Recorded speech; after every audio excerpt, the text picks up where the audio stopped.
Bonjour, dans cette vidéo, je vais t'aider à bien comprendre la notion de chiffre significatif. On va prendre un exemple. Les chiffres significatifs sont les chiffres qui apportent de la précision à ta mesure. Pour les reconnaître, c'est très simple.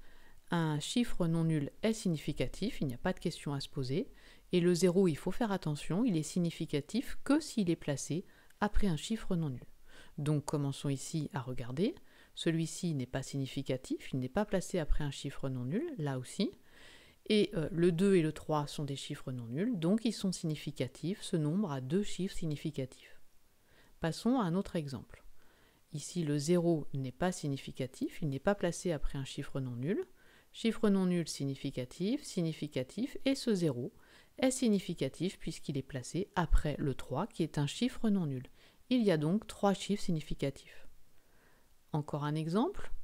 Ici, ce chiffre non nul est significatif, là également, et les deux zéros sont également significatifs puisqu'ils sont placés après le 4. Donc il y a quatre chiffres significatifs dans ce nombre.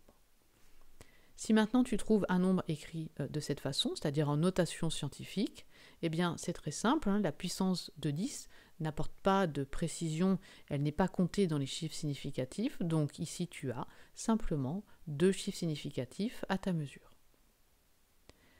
Un autre exemple, ici, eh bien, tu peux facilement trouver qu'il y en a 3.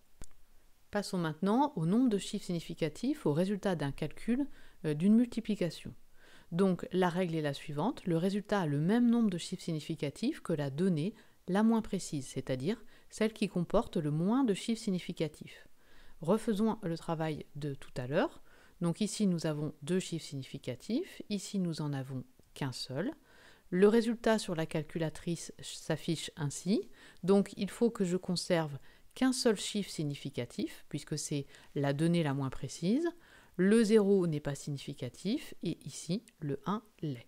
Donc je vais effacer tout ça, et je vais noter 0,1. J'ai bien un chiffre significatif, comme la donnée la moins précise. Prenons un autre exemple. Dans 2,23, j'ai trois chiffres significatifs, donc 0,52, j'en ai que deux. Donc je vais donner le résultat qui s'affiche sur la calculatrice avec simplement deux chiffres significatifs, donc comme la donnée la moins précise. Je conserve le 1 et le deuxième 1, que je vais arrondir à 2 puisqu'il y a un 5 après. Donc j'efface ce résultat et je note 1,2. J'ai bien deux chiffres significatifs comme la donnée la moins précise. Voilà, j'espère que cette vidéo va t'aider. N'hésite pas à le mettre en commentaire et je te dis à bientôt.